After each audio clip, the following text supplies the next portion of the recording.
The diner smelled of coffee and butter, the same way it did every morning when the sun stretched through the windows, painting soft stripes across the counter. Rosie moved between tables with her apron tied tight, her hands steady from years of routine.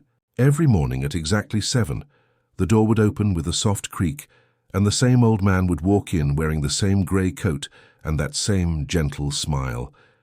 His name was Mr. Harold. He always ordered 1 cup of black coffee and a single slice of toast with strawberry jam. Rosie used to joke that he was easier to serve than the menu itself. He laughed quietly every time, saying, "Habit is hard to fight."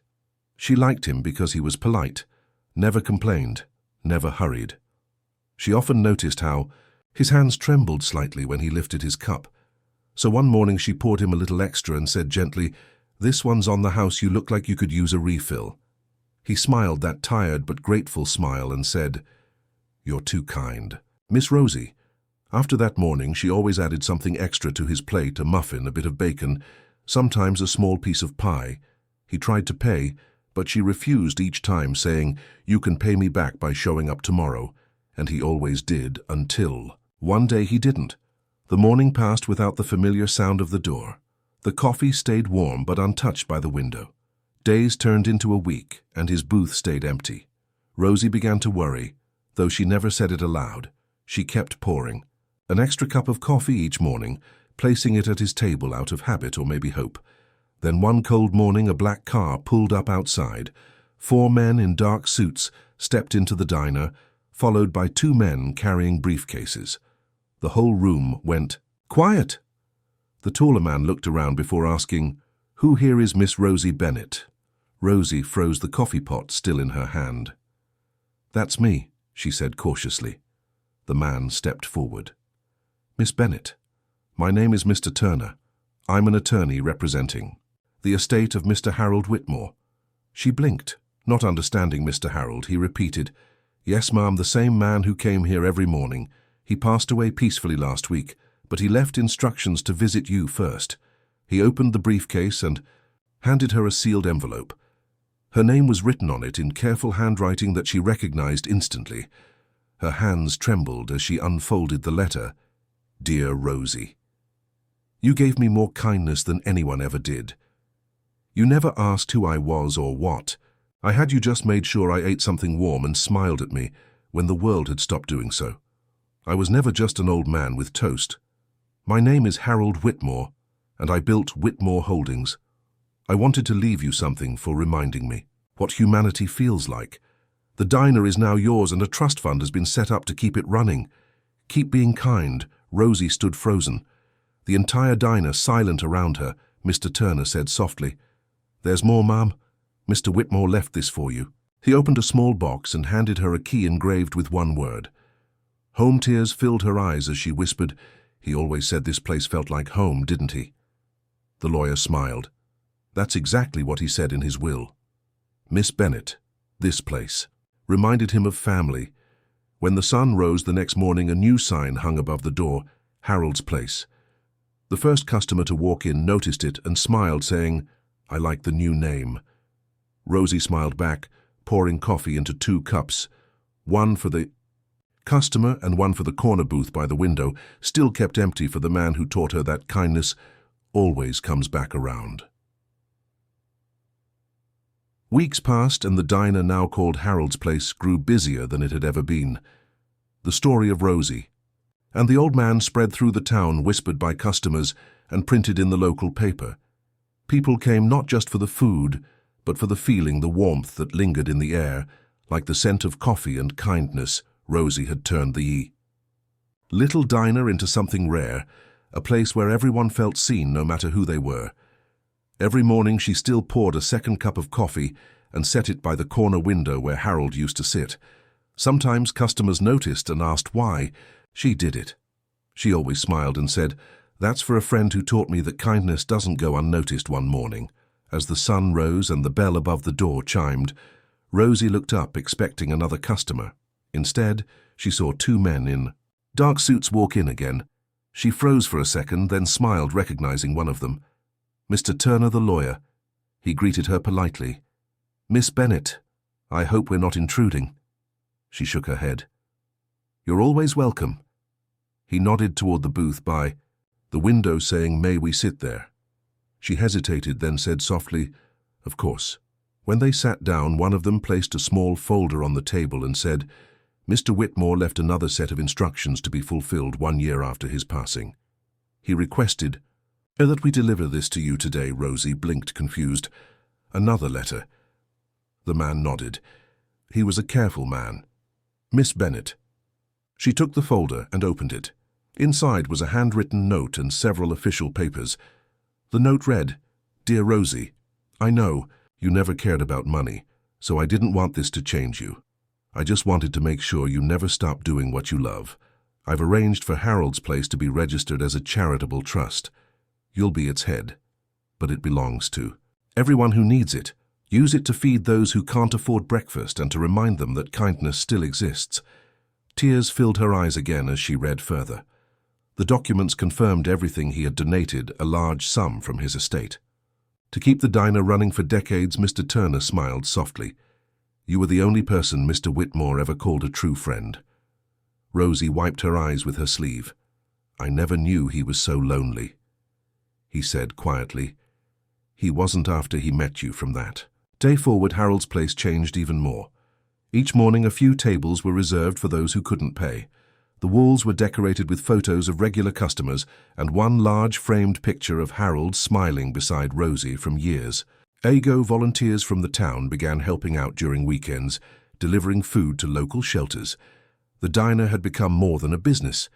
It was a symbol of compassion, born from one simple act. Years later, children would ask their parents, "Who's the man in the picture?" And the parents would smile, telling them he was someone who came here for coffee and found a friend. One winter evening, as snow drifted past the windows, Rosie locked the doors and sat in Harold's booth with her usual cup of coffee. She whispered toward the empty seat, "Thank you, old friend. You gave me more than I ever gave you. You gave me purpose." Outside, the sign glowed softly against the night, "Harold's Place, home for everyone who needs one." Months turned into years, and Harold's Place became more than a diner. It became a home, a place where travelers stopped not just to eat, but to rest. A place where neighbors met, not to gossip, but to share stories about the man whose kindness had changed everything. Rosie never forgot the day those lawyers had walked in with their briefcases and quiet faces. She could still remember the weight of that key in her palm, the word home carved deep like a promise. Every morning she kept the same routine. She unlocked the doors before sunrise, brewed the first pot of coffee, and set one cup at the booth by the window. The locals had stopped asking about it long ago. They knew who it was for.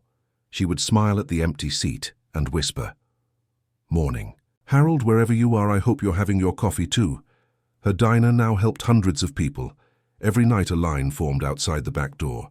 Families in need, delivery workers, single mothers, college kids, trying to survive. Rosie made sure no one left hungry.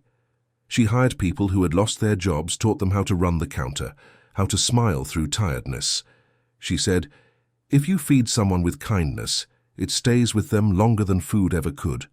One winter, a snowstorm shut down most of the town, but Harold's Place stayed open. Rosie worked through the night, serving hot soup to stranded drivers. The next morning, when the roads cleared, the mayor visited and said, "You've done more for this town than any of us could ever repay." She only smiled, saying, "I just did what a friend once did for me." Years later, Rosie grew older, her hands slower, but her spirit still bright. One morning, a young woman walked in holding a baby and said softly, "You don't know me, but my grandfather used to sit by that window. His name was Harold Whitmore." Rosie froze her eyes wide as the woman smiled. "He used to tell me stories about you, about how you gave him hope when he had none.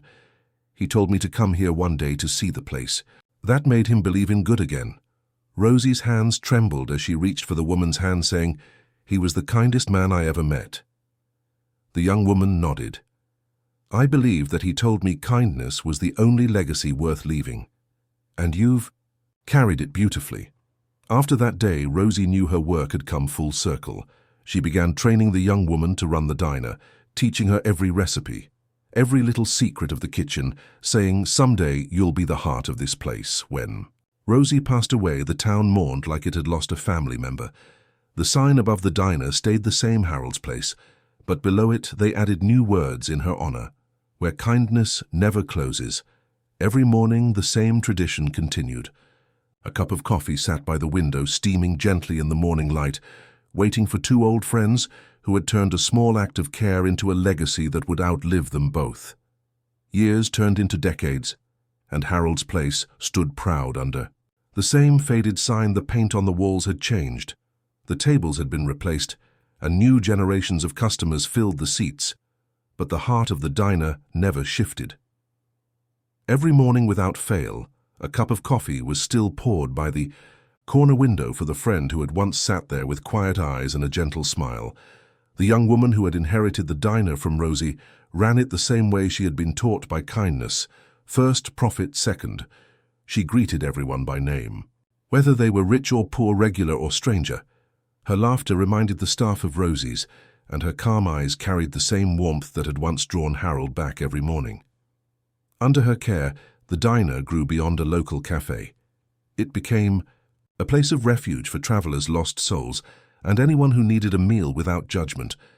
On cold nights they served soup for free, and during holidays they opened their doors to the homeless.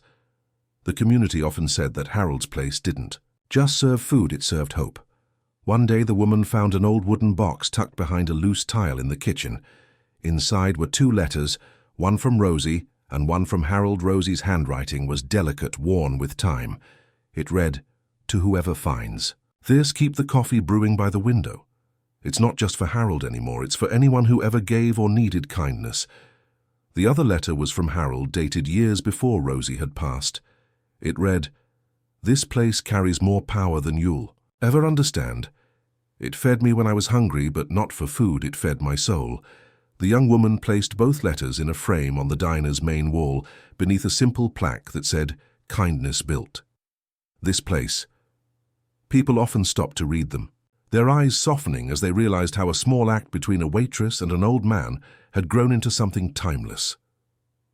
Years later, when the woman's own daughter asked Mom, "Why do we give free meals to people who can't pay?" she smiled and said, "Because once upon a time someone bought a cup of coffee that changed everything."